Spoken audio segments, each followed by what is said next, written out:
Hi everyone, I'm Rana el Kaliouby, co-founder and CEO of Affectiva. We are an MIT spin-out on a mission to humanize technology. I'm also author of the book Girl Decoded, a scientist's quest to reclaim our humanity by bringing emotional intelligence into technology. So for the past 20 years, I've been on this mission to build artificial emotional intelligence, essentially marrying IQ and EQ in technology.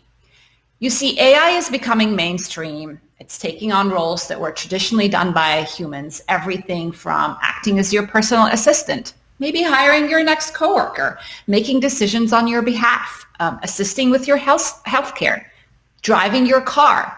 All of these roles that, again, were traditionally done by humans are now being taken on by AI. And we're finding that there needs to be almost a revisit of the social contract that we have between humans and machines, technology and how we interact with technology.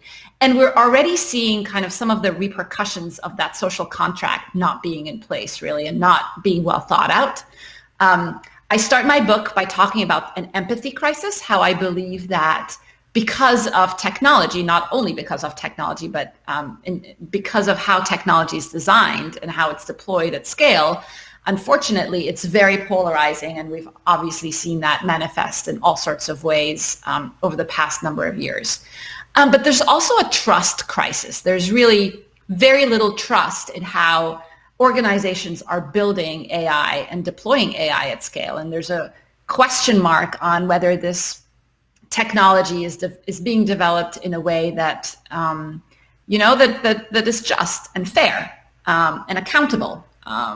So all of these questions come into play as we think about humanizing technology, and in particular over the last year, as this pandemic hit, it's become really clear that technology is, of course, front and center in how we connect and communicate with one another, whether it's with your family and friends, whether be it your colleagues as an organization. How do we keep people motivated and loyal and engaged while we're all working virtually? And we think that this is going to, some form of it is going to stay post the pandemic. But also, how do you connect and communicate with your broader stakeholders, be it your customers or society at large? So all of this is giving rise to what I'm calling the empathy economy. And it's essentially this economy that puts value on organizations that value empathy, that practice empathy, that implement empathy. It's, in a way, empathy becomes a superpower. But they leverage technology in a way that fosters this empathy. And this is kind of really new, right? Because when we think about technology and AI, it's all about automation, productivity, efficiency. Nobody's really thinking about how to bring AI in a way that fosters or advances this human connection. And this is where my work comes in. So I started on this journey over 20 years ago. I am originally from Egypt in the Middle East, and I grew up in that part of the world. Then I had an opportunity to move to Cambridge University to do my Ph.D. in machine learning and computer vision. And I got to Cambridge, and I realized it was my first experience living away from home. And I was very homesick, and I realized that the only portal of communication I had with my family back home was this computer, right? This was way back before smartphones, but it really hasn't changed, right? A lot of our communication is mediated through digital communication. Well, if you kind of dissect how humans communicate, only about 10% of how we communicate is based on the actual choice of words we use.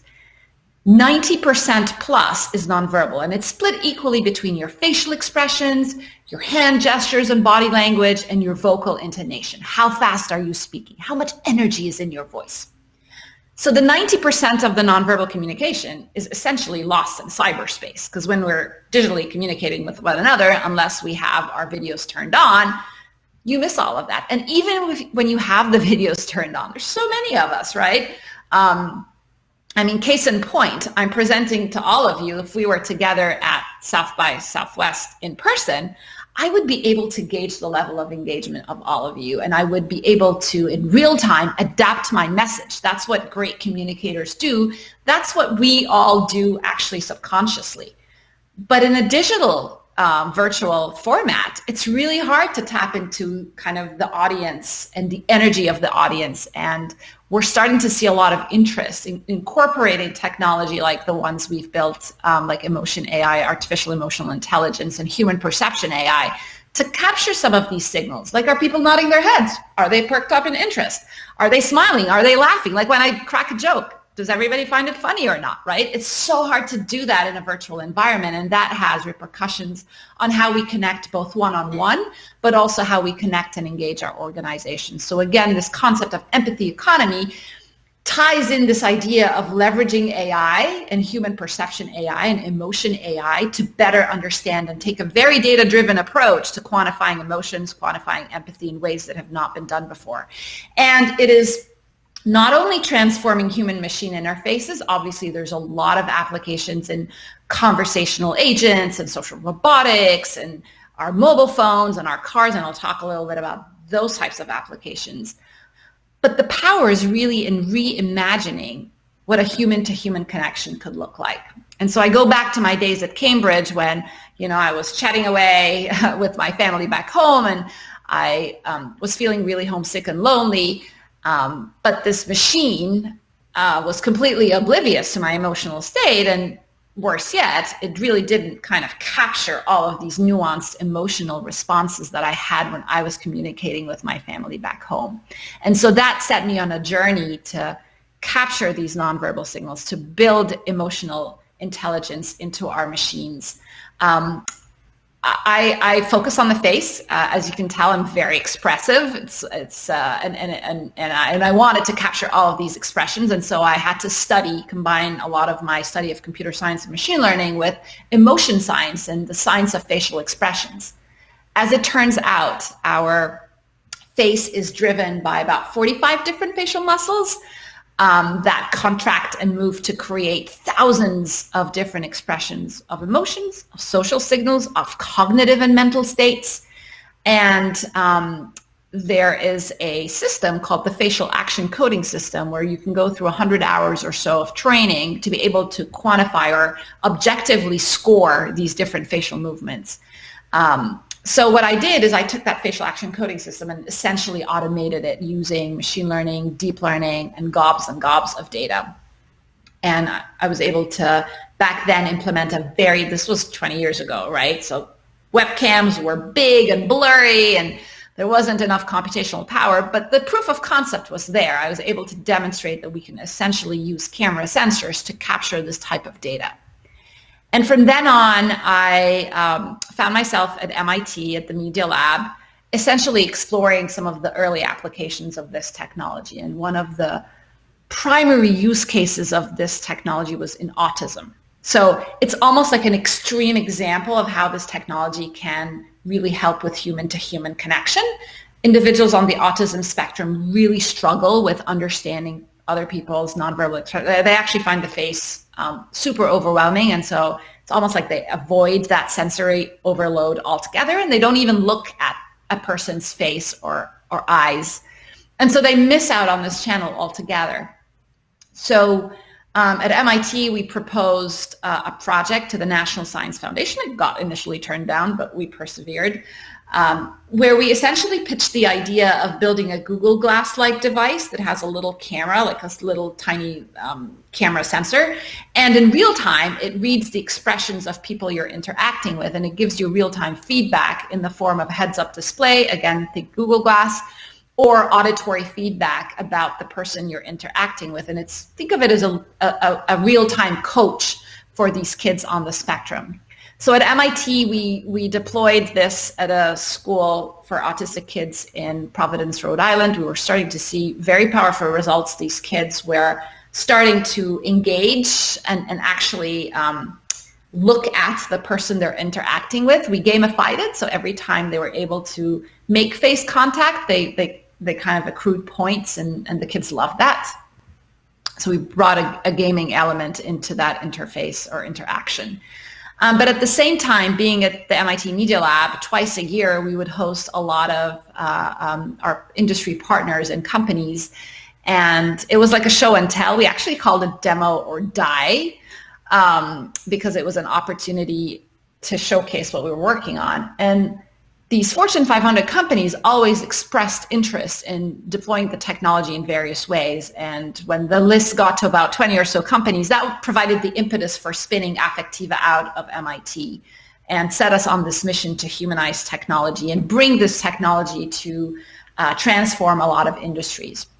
So I kind of want to cluster the applications into a number of buckets under this broader umbrella of this empathy economy. The first is using this technology to better engage and understand your consumers. So one of the early use cases of the technology was in the media analytics and market research space, where we're currently deployed in 90 countries around the world. We have measured responses from over 10 million people. We've tested over 50,000 video ads. But the idea is when you're on your phone watching a Netflix show or a video ad, we ask for your permission to turn the camera on.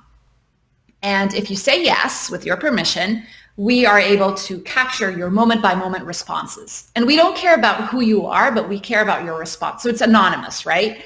We aggregate the responses of everybody who's given us permission, and then we're able to show you a moment-by-moment aggregated curve of how people responded. Did they find it funny? Was it sentimental? Did it hit the right emotional chord, right? And then we tie this to actual consumer behavior and advertising KPIs, like, did you recommend this to a friend? Did you share it with your social network? So a lot of we find that this emotional journey of a piece of content correlates very highly with virality or even purchase intent, or sometimes even actual purchase behavior, but also things like brand perception and brand loyalty. So it does drive these really important consumer behavior metrics that companies are interested in tracking. And it allows, this was especially key during the pandemic when companies really wanted to be thoughtful, right? In how they approach their consumers and in what type of messages they actually use to engage their consumers. And we've done a lot of work with some of the top advertisers in the world to test their ad campaigns over the last year.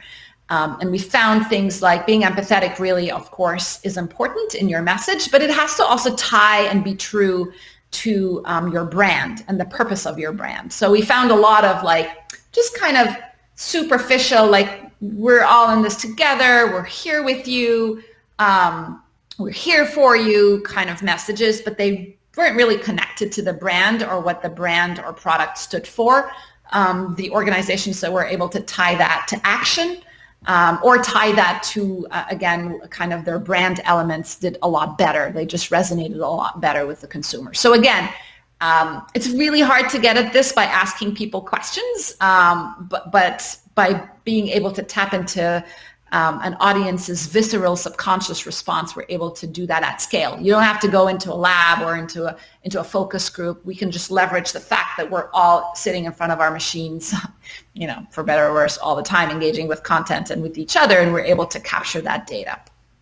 So that's kind of one bucket of applications, but you can expand that across the customer life cycle. Obviously, customer experience is really important, and again, you can imagine how this is an area that Affectiva is exploring, but it's not an area that we've had a lot of traction in yet. But imagine as you're, experiencing a website or you're, shopping online, if we're able to capture the moments of frustration, moments of confusion, again, moments of interest, then that is obviously very important data as you craft that user experience. User testing is another area that is of really kind of similar interest. There are other companies that are integrating this type of technology in call centers. Cogito is one example of that, helping call center agents really manage burnout and manage, obviously it's a very stressful job with callers usually calling in with a lot of high levels of frustration and anger, and they integrate this kind of prosodic feature analysis of the voice into, routing the call to the right call center agent and hopefully improving the customer experience, but also employee experience as well. As a CEO of a company, I really resonate with this idea of employee experience. Our team is global, dispersed all around the world, and obviously now we are all virtual for the most part, and it's really hard to get a sense of who's motivated, who's stressed, who's who's maybe burning out. I want to make sure that everybody is staying mentally healthy. But it's so hard to do that when we're all remote. And again, you could imagine how this type of technology with the right privacy considerations in place, because I hear you, privacy is a big deal here, and I'll cover that because it's something we care deeply about. But you could imagine how we could use this technology to capture things like mental health, level of anxiety, depression, stress. We do know that there are facial and vocal biomarkers of these mental health diseases. And if we're able to, again, leverage the fact that we're spending so much time online to capture a person's baseline, and then when they start to deviate from it, you could make that data available to them, maybe to a small number of confidants, maybe a clinician or a doctor. Again, how and who do you share the data with is a key consideration, but the data itself can be extremely powerful. So mental health is a key application area of this technology. You can also bring empathy in the actual technology and the interface. So we do a lot of work in the automotive industry where it's all about capturing, in the short term, driver state. Is the driver tired? Is the driver distracted, texting while driving? Is the driver drowsy? We have like 4 or 5 levels of drowsiness. We can actually detect microsleep, which is essentially you're asleep, which would be, very dangerous, but it does happen on the road, and we're able to detect that in real time, all the way to early stages of drowsiness, so we can the car can intervene earlier on. So we're spending a lot of our mind share kind of exploring the use cases around driver monitoring. But beyond that, in the world of semi-autonomous vehicles and fully autonomous vehicles, there's a lot of innovation and reimagination of what a mobility experience can look like. You could think about personalizing content, personalizing the environment in the car depending on who's in it and what they're doing. And there's a lot of innovation going into that. It's very exciting. I tend to think of a car as just a robot on wheels. So you could expand everything we're doing or replicate everything we're doing for the car in your office or your living room or kitchen, where you have a social robot or maybe a conversational interface like an Alexa or a Google Home that could capture, again, all of this information and build it into the conversational interface so that it stops being just a transactional interface, which is where we're kind of stuck with a lot of these interfaces, but move it to the next level where it's truly conversational. It can really help persuade you to change your behavior. One reference here, you may have all seen the movie Her, where this conversational interface or operating system, I guess, Samantha, gets to know, the owner really well, obviously digitally. But because she knows him really well, she's able to persuade him and motivate him to change his behavior. And he's depressed. She managed to get him out of the house and kind of re-engage with the world.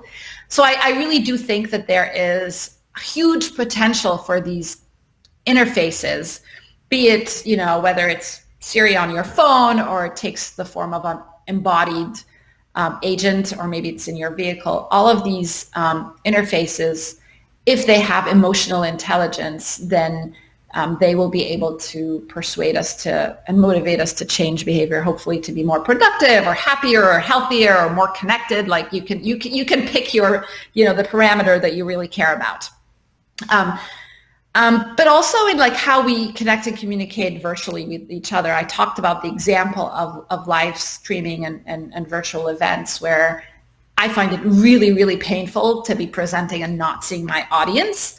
And I just wish there was an ability to capture people's responses I don't have to see everybody's face. I recognize, again, there's privacy considerations with that, but can we get that information aggregated and visualize it in a real-time curve that just gives presenters a sense of, how engages the audience. But also I think it can be really powerful for the audience. I feel like we're all craving to have this sense of a shared experience, and it's so hard to do that. It's so hard to do that when we're all, in our own spaces, kind of distributed virtually. This has applications in virtual learning environments as well. You could imagine how this data could be super powerful for educators and learners to determine the level of engagement of the learners and readiness to learn. Again, I imagine a lot of this hybrid world is going to stay post the pandemic. And then telehealth is another area that we've all been it's been accelerated because of the pandemic, and it has a lot of power and potential. But can we then use the fact that you're interfacing with your doctor, and the doctor has, and we can capture all this data and quantify for the first time ever empathy, right? Like, what does empathy really look like? And can we do A/B tests, right? Like, for example, if the doctor is like taking notes and looking like that and never actually looks up into the camera and look at the patient, we know that this correlates with a perception of less empathy. And we know that doctors who are perceived as being less empathetic are more likely to get sued.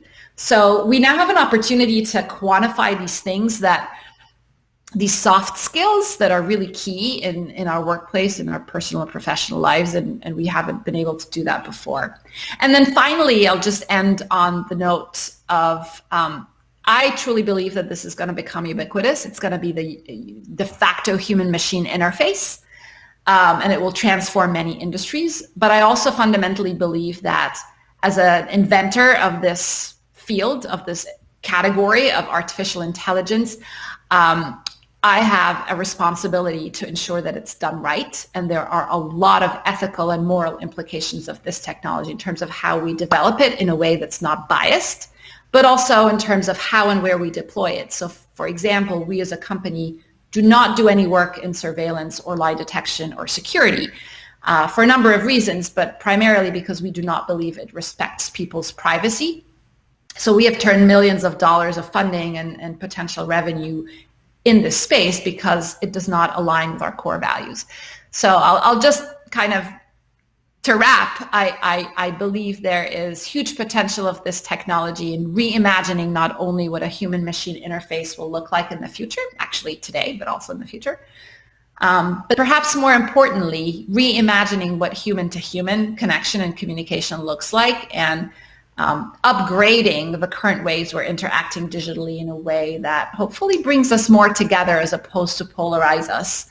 And I really do think there's a way to do that, but we have to think about the ethics of all of this and the unintended consequences. So we're part of an organization called the Partnership on AI, which was started by the tech giants, Google, Microsoft, Amazon, Facebook, IBM, and they've since partnered with ACLU and other civil liberty organizations, but also startups like Affectiva. And we've just wrapped up a project where we went through all of the applications of emotion AI we could think of, and we tried to articulate what are the unintended consequences, what can go wrong here, and how can we guard against that.